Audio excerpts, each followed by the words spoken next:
Okay, great. I think we can go ahead and get started. Welcome to our webinar, Maryland Best Business Practices, Benefits of a Bike Walk Culture. This webinar is made possible by the Maryland Department of Transportation's Maryland Commuter Choice Program. My name is Gladys Horowitz. I'm the Multimodal Transportation Specialist at the Maryland Department of Transportation and will be the moderator for this webinar. This session is being recorded. Just wanted to go over a couple of really quick webinar FAQs with you. At the start of this webinar, hopefully you're able to select either the computer or phone audio so you could hear us right now. If you have any questions, be sure to put those in the questions window, and we will have a Q&A session at the end. This session is recorded, and all of the slide decks, including the MP4, will be available on our website. So for today's agenda, we're going to share some information regarding Commuter Choice Maryland and also some available tools and resources. Then we'll introduce our guest speaker, Mr. Scott Reiser from Yakabad Federal Solutions. Then we'll have some time left for a Q&A session. So I'd like to go ahead and start with a poll. Pre-COVID-19, did you bike for all or part of your commute into work? I'm going to go ahead and launch that poll. If you could please register your answer, it'd be appreciated. I'll give you guys a couple of seconds before I close the poll.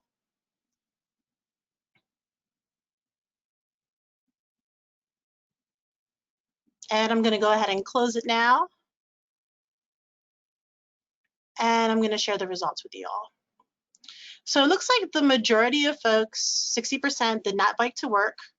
However, there was a small percentage, 40%, who bike for part of their commute. So perhaps they took transit in, or maybe they carpooled or vanpooled for part of it.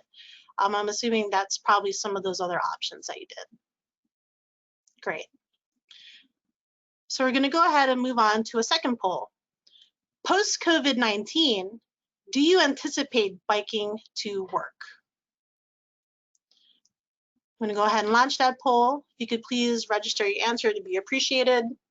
I know that currently there's definitely a lot of ridership for recreational biking out there. Not so much for commuting, but recreational biking is up. Okay, looks like we had everybody voted. I'm going to go ahead and close that poll and share the results with you. 40% of you aren't sure yet, which I totally understand. You're probably still figuring out and seeing how things go. 40% said no, and 20% of you said yes, you do plan on biking to work. Great. And our last poll for today, we would like to know, what does your company do to support biking to work? And choose all the options that apply. Does your company provide showers? Do they provide bike racks? Do they have covered bike parking or bike lockers? Maybe some of them sponsor safe cycling classes, which is really great, or some other great thing. And if you'd like to share with us what those other items are, feel free to put those in the message box to me, and we could share that with the group.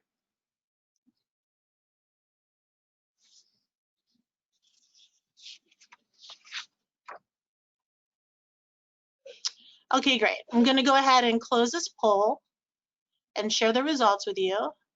So it looks like almost half, 40% provide bike racks. Ooh, a good number of you, 20%, actually have sponsored safe cycling classes. And there are some other perks and incentives that your company offers. And like I said, I'd love to hear what those are. So I'm going to go ahead and close that poll, and we're going to proceed with our presentation. For those of you who may be unfamiliar with Commuter Choice Maryland, we are the Transportation Demand Management Program of the Maryland Department of Transportation that promotes alternatives to driving alone, as you can see in our list of alternative options. This can include anything from public transportation, biking, walking, ride sharing, transit, and also teleworking. All of these options are important because they help Maryland reduce congestion, conserve energy, protect the environment, and improve the quality of life of all Marylanders. Commuter Choice Maryland also provides resources for commuters to help them determine the best commute option that suits their needs. Our website serves as a centralized resource for commuters who may need information on transportation options, along with other valuable resources, such as how to connect with a Maryland rideshare representative, information on guaranteed ride home, and how to find the best commute that works for you. Employer program services include information on how to get a commuter benefits program started or how to expand an existing commuter program. Marketing materials are also available for download to help your employees with commute options. We also provide technical assistance to participating employers who need help with commuter benefits, such as the Maryland Commuter Tax Credit and Transportation Fringe Benefits. We recently released our commuter calculator that can help commuters who may be driving into work by themselves every day and are open to considering a new commute with benefit estimates for choosing an alternative commute. By inputting info such as your start and end locations, preferred departure time, number of days you commute, and vehicle info, the calculator will help determine how much money you can save on gas, vehicle maintenance costs, and parking cost savings for various commute options such as biking, carpool, transit, and even teleworking. And as you can see on our screen there, I actually highlighted the biking, and it actually also tells you how many calories you can save daily by biking into work at least one day, I believe. Additional bike resources have been developed and include information in health. Business toolkits have also been developed to help businesses in Maryland who are thinking about starting up a van pool, telework program, or a commuter benefits program. All of these resources are available on our website. Additional bike resources have been developed and include information on health, environment, and economic benefits of biking or walking to work. Information is also provided on what amenities should be considered for a bike-friendly workplace, such as bike parking, route maps, and facilities. All of these are available on our website. Webinars are offered regularly on a quarterly basis. Many of our webinars have been focused on commuter benefits, business tax credits, and how to implement commuter options. We also had a recent series on reflections of remote work during COVID-19, where we had inspirational success stories and lessons learned from Maryland businesses from various industries. We also administered a webinar session on the benefits of bike and walk friendly workplaces that went into depth about bike commutes in Maryland, information on the importance of biking and walking, bike amenities, and we also discussed case studies on various bike programs. So be sure to check out that webinar, which is available on our website. Guaranteed Ride Home is made possible by a partnership with the Maryland Department of Transportation and Commuter Connections. This program helps commuters who bike, walk, carpool, vanpool, or take transit to work at least twice a week with peace of mind in case the unexpected arises. For example, if you carpool into work and had to leave early because you weren't feeling well, Guaranteed Ride Home will help make sure that you can get home with a transportation network company for free. Commuter Choice Maryland is actively seeking more examples of best practices from businesses who are interested in being part of our business spotlights. Every quarter, Commuter Choice Maryland releases a newsletter that highlights businesses for their best practices, along with other great transportation-related information. Past businesses highlights have included the University of Maryland, Yakabad, Live Casino and Hotel, AYOPA, Morgan State University, and SMECO. To read more about these inspirational stories, check out our website, commuterchoicemaryland.com. Commuter Choice Maryland is available to assist you with your commuter needs. All the resources we shared today were made available to provide you with inspiration and help you plan for your commuter options post-pandemic. We have an array of tools and can help you plan for the best commute. It is now my pleasure to introduce our guest speaker today, Mr. Scott Reiser, who is the founder and CEO of Yakabad Federal Solutions. Yakabad earned a bicycle-friendly designation from the League of American Bicyclists and was also recently featured in Commuter Choice Maryland's Business Spotlight for their leading role as a bike-friendly workplace. Welcome, Scott. Thank you for joining us today. Thanks, Gladys. You're welcome. So I guess I do have one slide here we can talk from, and just a couple bullets here, and then I'll try to leave plenty of time for questions at the end in case there are any. So welcome to everybody. I guess there's really the 3 bullets or 4 bullets you see there. The first 3 represent things that we've done that contribute to a bike-friendly workplace here. But then maybe the most important one is the 4th one, and we'll kind of wrap up with that. So just to follow on Gladys's nice discussion of commuting options there, that is biking is certainly the commute bullet there. We do have several people that bike in. We've got 35 employees, and it varies times and seasons, who's commuting and who's not. But I'd say at any given time, there's a couple. It might peak at 6 or something that are commuting in, some people a day or 2 a week, others pretty regularly. We had one guy that was really commuting every day. He didn't even have a car. And it's a mix: touring bike, mountain bike, e-bike, hybrid bike. But most of the people that commute really are coming, maybe from the suburbs here of the metropolis of Frederick. We're within 5 or 7 miles. I don't think anybody's over 10. I rode in my bike this morning, but I'm all of 1.5 miles.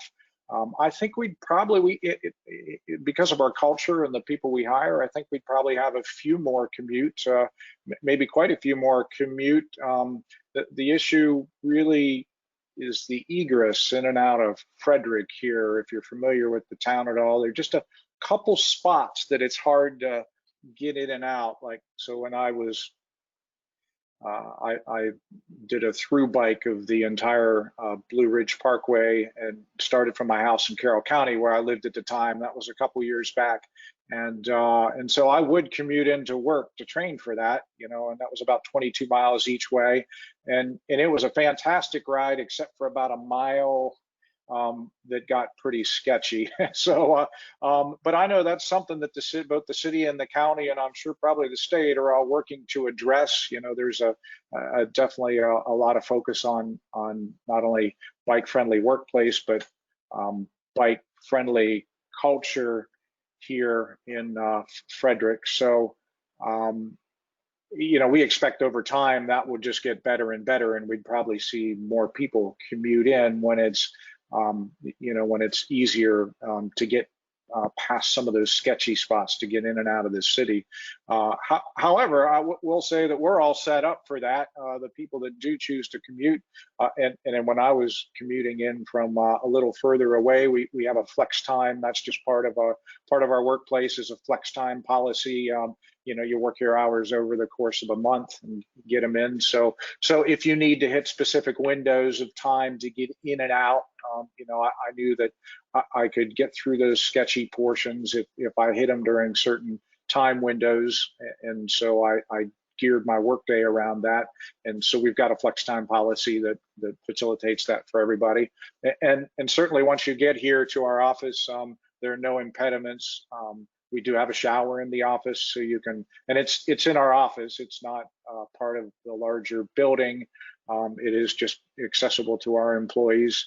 And we also put a bike rack in a stairwell. And again, that was a deliberate step. The landlord, when we moved into this building, had intended to put a bike rack outside eventually, but we, at our own expense, put a bike rack in a stairwell behind a fobber.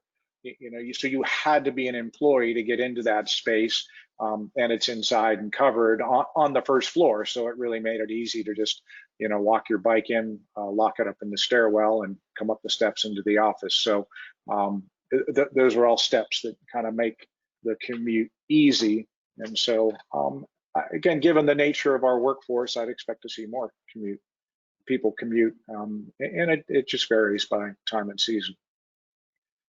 So the second bullet on there, the connect, when we did move into our new office a couple years ago now, we moved from a location right like on the main corner of Frederick here. It's called the Square Corner. And so our employees were very used to walking all around town for lunch. They'd just walk out and grab a sandwich, whatever, very convenient. So even though we only moved about 2.5, 3 blocks away, it's on the other side of the street, East Street, which is a busy commuter corridor. And so it just felt a little bit disconnected. I mean, we love the space. It's a beautiful upgrade.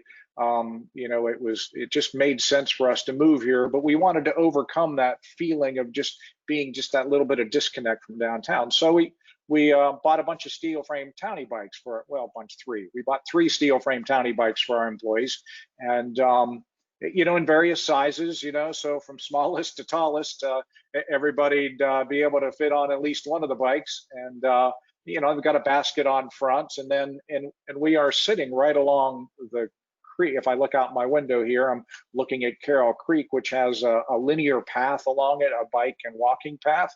And so our employees will take the bikes, and it's just convenient, short ride to right to downtown to the sandwich shop, or up the street to the taco stand, that sort of thing. And so it just really, it made us feel that much more connected to downtown. And that was another sort of thing we had to negotiate. If we had all those bikes, what are we going to do with them? So we made it a point to negotiate the office space. And when we moved into the office space, we negotiated to take what was a mail room on the first floor, and it wasn't really going to be a mail room because the post office won't even deliver mail inside. Nobody has a corporate mail room anymore. So we negotiated to turn that into a private bike room for our office, and then we installed our security cameras in there and put our fob on the door, and again, so only our employees could get in and out of there. And then it's, we've got helmets and locks and pumps, and more places, a rack to hang all the bikes up, and so that everybody has access to grab a bike and ride it downtown for lunch, or do an errand, and some people will, if they've got a meeting, just right in town with another firm, they will grab a bike and go right over to the meeting. So and then also on the lower left there, that's a picture of a particular brand of bike, Surly, a fat bike. And so they aren't even limited. We only have one of those. It's a beast, but you want to, even in winter, you can ride that thing pretty much anywhere. So we've got that down there for fun as well. So that's the connect part. Where we've equipped employees with some bikes to connect with downtown and the local area here. And I guess finally, the community bullet. As I said, Frederick is a bike-friendly town, and so one of the biggest events in Frederick during the year is the Tour de Frederick, charitable rides. A lot of different groups are involved in working with it, but it ends up benefiting the Boys and Girls Club of Frederick. And so we've been sponsors of that for a number of years. And you'll see our team in the center there, or some of the team that rode it last year. Now we do it a little different than maybe some of the other firms in town. There's a car care place here that has a team. They all ride together, and it's a big fundraising thing. All the individual members fundraise, and they compete on the fundraising.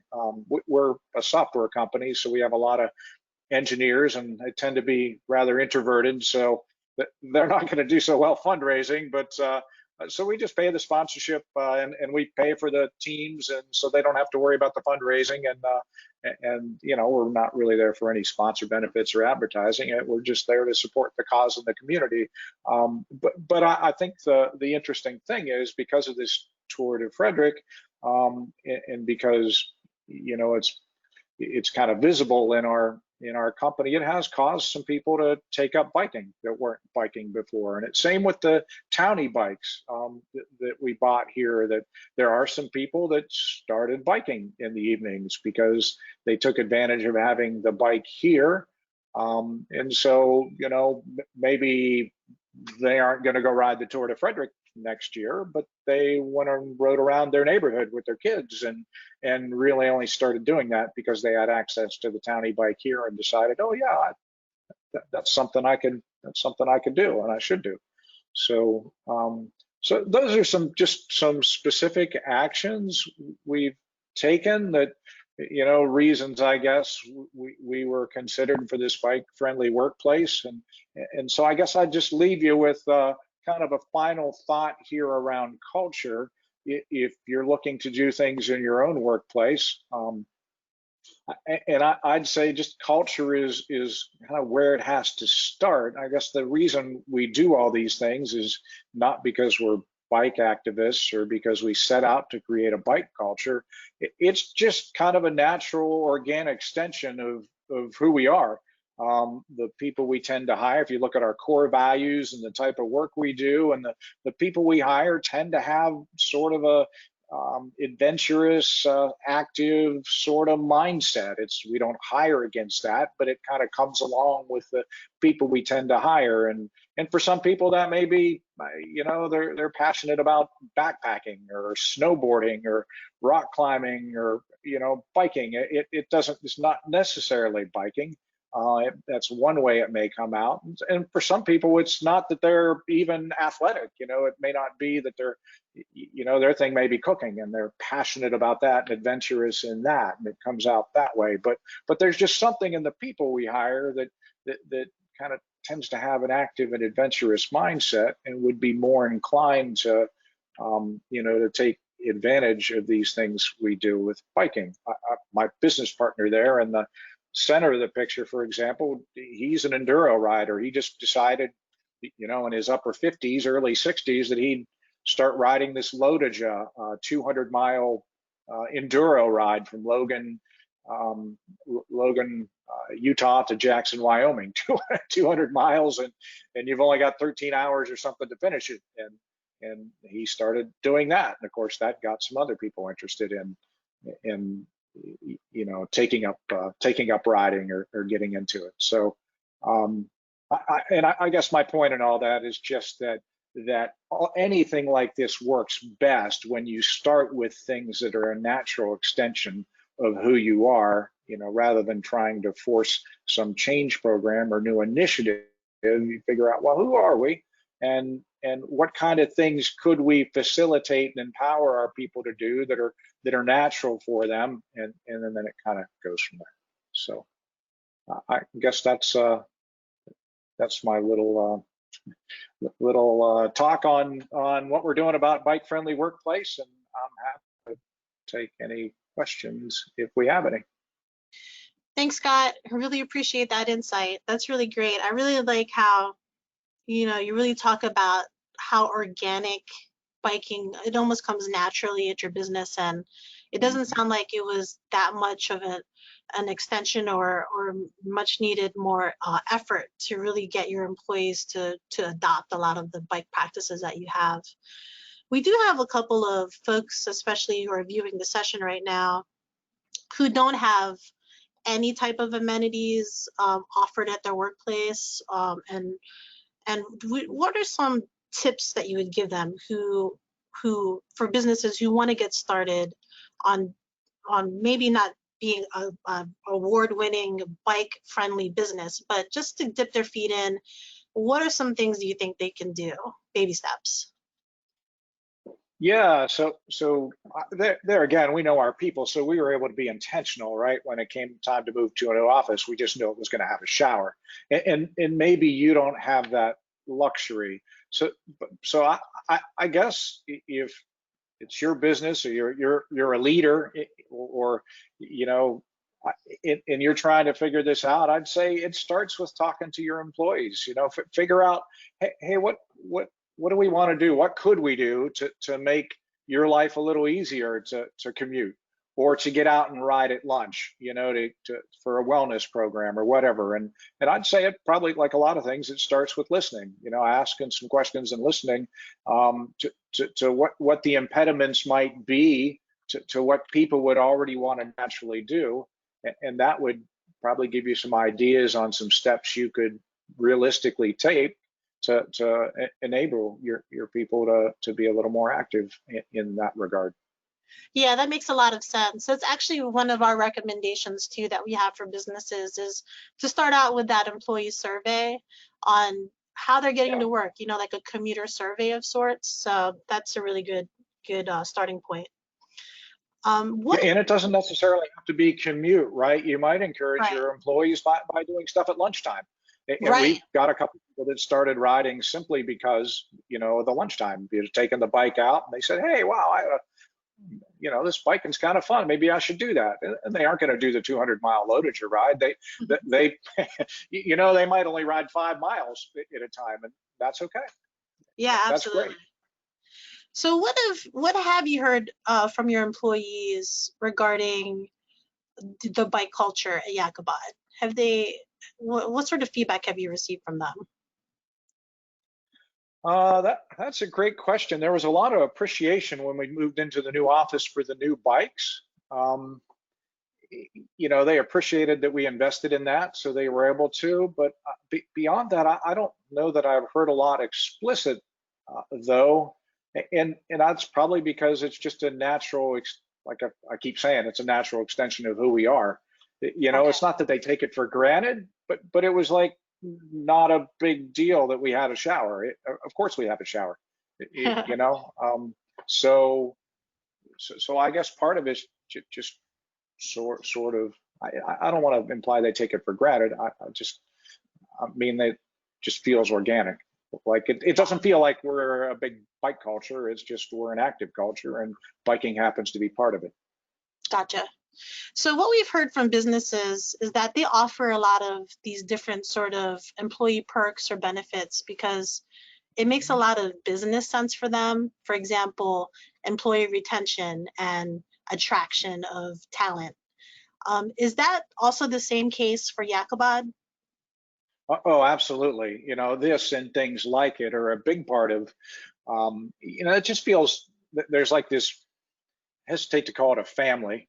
Um, but it does. I mean, it really kind of feels like this family where people bond over things that are more than just work, and it kind of breaks down those barriers too between different roles and responsibilities. It's not that guy in the other department. Oh yeah, he likes to ride, or he likes to snowboard, or she likes to do this, and people form bonds over that, kind of stuff. So yeah, I'd definitely say it helps to contribute to the um, to the low turnover rates that we have here as a company.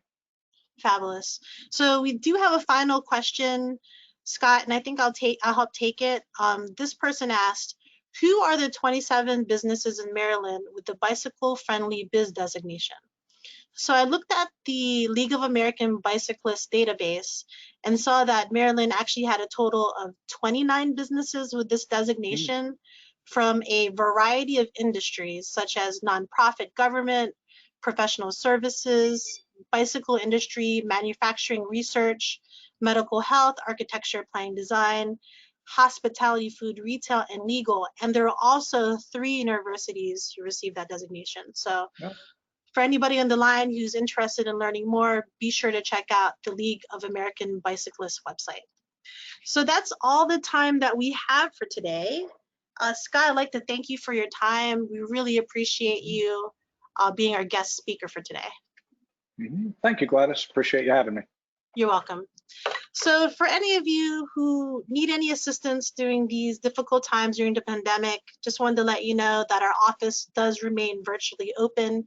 Feel free to call us, email, check out our website for all of our available resources. If you're on LinkedIn, be sure to follow and like us. Also, if you're on Facebook, do the same, and we'll be sure to do the same back for you. If you have any additional questions, feel free to reach out, and we'll see you at the next webinar. Have a great day.